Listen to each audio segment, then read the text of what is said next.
We play and call it work.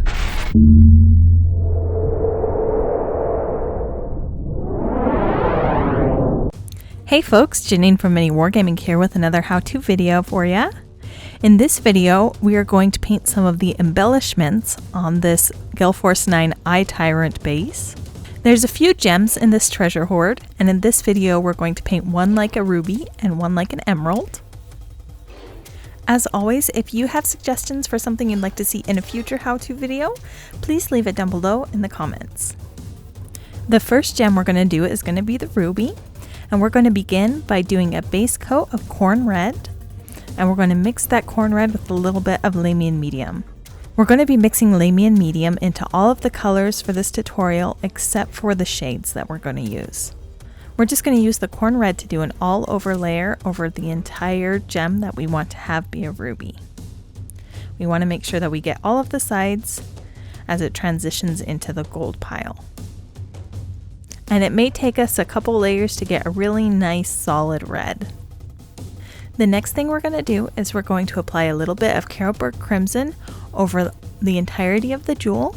This is going to bring out a few of the facets and add a little bit more shadow for us. After we've applied the Carroburg Crimson and let it dry, we're going to start highlighting a few of the facets of the gem. We're going to use 3 different colors to do this. The first is going to be Evil Sun Scarlet. We're also going to use Wild Rider Red and Fire Dragon Bright. With each of these colors, we're just going to pick one of the cut facets in the gem and we're going to coat that entire flat surface with the color that we choose. So we're going to begin with the Evil Sun Scarlet, and we're just going to pick out a couple of sides of the gem and give them a coat of that red color. After we've picked out the 2 sides with Evil Sun Scarlet, we're going to do the same thing with the Wild Rider Red. I'm choosing to pick one side that's right next to the Wild Rider Red and one side that's a little bit removed from it. And then the last color that we're going to do this process with is going to be the Fire Dragon Bright. So again, I'm just picking out 2 of these cut areas and painting them solidly with that color. We just kind of want to pick out each of the planes of this gem and simulate the different colors of light they would be reflecting if the sun were shining down on them. Here's the gem after I've picked out a few of those facets. Next, we need to highlight some of the edges and then give each of these colors a second coat. So we're going to use Ceramite White. So I'm just using my detail brush and I'm tracing the hard lines between each of these planes. It's okay if it's a little bit sloppy right now because I'm going to be doing a second coat on all of these colors. It's going to let me clean up the line a little bit. I don't need to outline every single hard edge. I'm kind of just tracing it right at the top where the sun will be shining down on it. But the areas where the gem transitions into the treasure pile, I don't need to highlight with this white.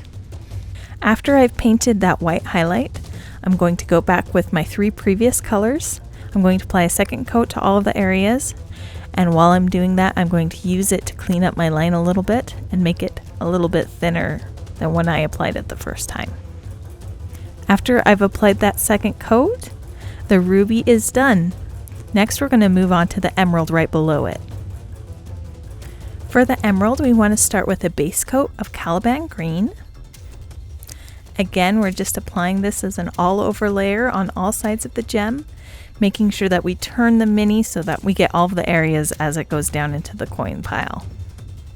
Once we have the base coat down, we're going to do the same process that we did with the ruby, where we highlight the different facets with 3 different colors. The first color we're going to use is going to be Cavalite Green. The next color is going to be Warpstone Glow. And our last color is going to be Moot Green.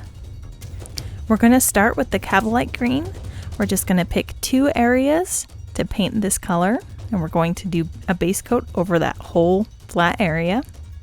Next, we're going to pick out a couple areas with that Warpstone Glow, and then we're doing the same thing with the Moot Green.